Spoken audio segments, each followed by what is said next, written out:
आज हम पढ़ाएंगे ऑप्टिक्स से सेकंड चैप्टर रिफ्रैक्शन। इसका पहला 2 क्लास हम कर चुके हैं और आज तीसरा क्लास है। आज का टॉपिक है refraction of light through parallel slab यानी ग्लास ब्लॉक। ये ग्लास ब्लॉक देखने में कैसा होता है, देखो इसे कहते हैं ग्लास ब्लॉक। ये देखो रेक्टेंगुलर ग्लास ब्लॉक है, ठीक है।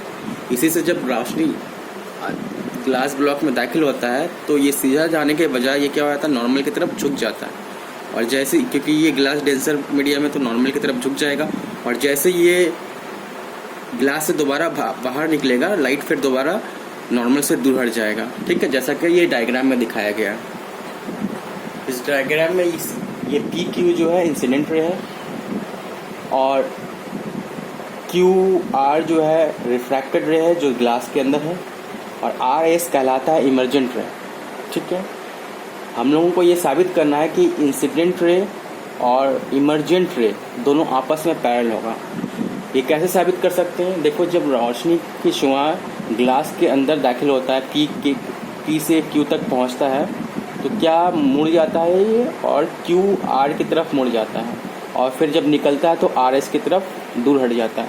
तो यहाँ पर पहला एंगल बनता है I1, इसको कहते हैं एंगल ऑफ इंसिडेंट, और पहला एंगल ऑफ रिफ्रैक्शन बनता है R1, इसको कहते हैं एंगल ऑफ रिफ्रैक्शन R1। यानी एयर से लाइट कहाँ गया, ग्लास के अंदर। अब दोबारा देखो जब यहाँ से लाइट निकल रहा है बाहर तो ये लाइट कहाँ पे है, पहले ग्लास में है, और अब बाहर निकल रहा है तो कहाँ पे निकल रहा है, एयर में। तो इस सरफेस में ये हो जाएगा R2 जिसे ले रहे हैं वो कहलाएगा इंसिडेंट रे, और जब लाइट बाहर निकल रहा है तो ये जो एंगल बन रहा है I2 इसे कहेंगे रिफ्रैक्टेड रे, रिफ्रैक्टेड एंगल। ये इंसिडेंट एंगल कहलाएगा R2 और ये कहलाएगा रिफ्रैक्टेड एंगल, ठीक है। ये एंगल ऑफ रिफ्रैक्शन और एंगल ऑफ इंसिडेंट। तो 2 set of angle of incident और एंगल ऑफ रिफ्लेक्शन का मिलता है। एक सेट I1 R1 का, ये एंगल ऑफ इंसिडेंट कहलाएगा, ये एंगल ऑफ रिफ्रैक्शन कहलाएगा। दूसरा सेट है ये एंगल ऑफ इंसिडेंट कहलाएगा R2 और ये एंगल ऑफ रिफ्रैक्शन कहलाएगा, या इसको इमर्जेंट एंगल भी बोल सकते हैं, ठीक है। तो हमको साबित करना है कि इंसिडेंट रे और इमर्जेंट रे आर पैरेलल, ये साबित करके दिखाना है। तो हम कैसे कर सकते हैं, अगर I1 और I2 को हम इक्वल प्रूफ करेंगे तो ये साबित करके तो ये साबित हो जाता है कि दोनों रे आपस में पैरेलल है, ठीक है। यानी दाखिल होने वाला रोशनी और बाहर निकलने वाला रोशनी के समय दोनों आपस में क्या होगा, मुतवाज़ी होगा, ठीक है। अच्छा देखो, अगर I1 और R1 में रिफ्रैक्शन का सेकेंड लॉ को अप्लाई करते हैं तो sine I1 upon sine R1 equal to क्या होगा, म्यू जी, यानी reflective index of glass with respect to air. क्योंकि ग्लास में दाखिल हो रहा है कहाँ से, एयर से, तो mu ji with respect to air कहलाएगा। अब जब यहाँ पर क्या हो रहा है, यहाँ पर ये रेज ग्लास से निकलकर एयर में आ रहा है, ठीक है।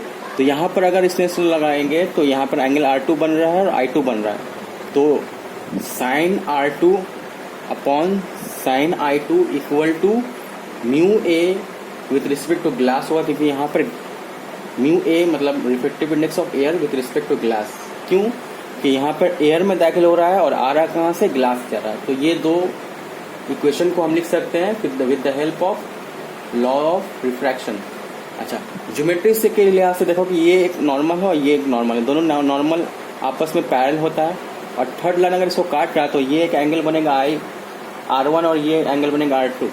तो ये दोनों एंगल ऑल्टरनेट एंगल है, तो R1 का वैल्यू R2 के बराबर होगा। किस तरह से, ज्योमेट्रिकली वो हम बोल सकते हैं R1 इक्वल टू R2, है ना। अब यहाँ पर देखो, अगर हम इसको उलट दें, ये वाला एक्सप्रेशन को अगर रिवर्स करते तो sign I2 upon sign R2 हो जाएगा, ये रिवर्स होकर ये वाला एक्सप्रेशन। तो ये वाला भी क्या हो जाएगा, उलट के हो जाएगा 1 अपॉन म्यू ए जी, ये भी रिवर्स हो जाएगा। और हमको ऑलरेडी पता है कि 1 upon mu A with respect to G बराबर होता है mu ji with respect to A. तो ये इक्वेशन 3 बन गया। अब देखो 1 और 3 दोनों में एक तरफ आ रहा है refractive index of glass with respect to air, यहाँ भी आ रहा है refractive index of glass with respect to air. तो ये दोनों क्वांटिटी बराबर है, तो ये दोनों क्वांटिटी भी आपस में क्या होगा, बराबर होगा। तो हम लिख सकते हैं साइन फ्रॉम इक्वेशन 1 एंड 3 हम लिख सकते हैं sine of I1 upon sine of R1 बराबर है ये वाला sine of I2 upon sine of R2। ठीक है, अभी हम साबित किया कि R1 और R2 का वैल्यू क्या है, सेम है। तो यहाँ साइन R1 और यहाँ पे साइन R2, जब R1 और R2 सेम है तो साइन R1 और साइन R2 भी क्या होगा, सेम होगा। तो मतलब ये कट जाएगा, ये दोनों इक्वल है। तो बच के हमारे पास क्या, sine I1 equal to sine I2। Sine को हटा दो अगर, तो इसका मतलब क्या हो गया, I1 इक्वल टू I2, यानी एंगल ऑफ इंसिडेंट I1 बराबर है एंगल ऑफ इमरजेंट, ये इमरजेंट एंगल I2 के। तो इसका मतलब क्या हो रहा है कि PQ लाइन पैरेलल है RS लाइन के, therefore PQ line is parallel to RS line. इसका मतलब ये साबित हो गया है कि इंसिडेंट रे और इमरजेंट रे दोनों क्या होता है, पैरेलल होता है। किस केस में, ग्लास ब्लॉक में, यानी जितने एंगल से ये जा रहा है ग्लास के अंदर उतने ही एंगल से ये बाहर निकलेगा। यानी डेविएशन यहाँ पे क्या हो जाएगा, डेविएशन हो जाएगा 0। ठीक है, कोई डेविएशन नहीं होगा लाइन, जब भी ग्लास के ब्लॉक से लाइट पास करता है कोई भी डेविएशन नहीं होता है। ठीक है।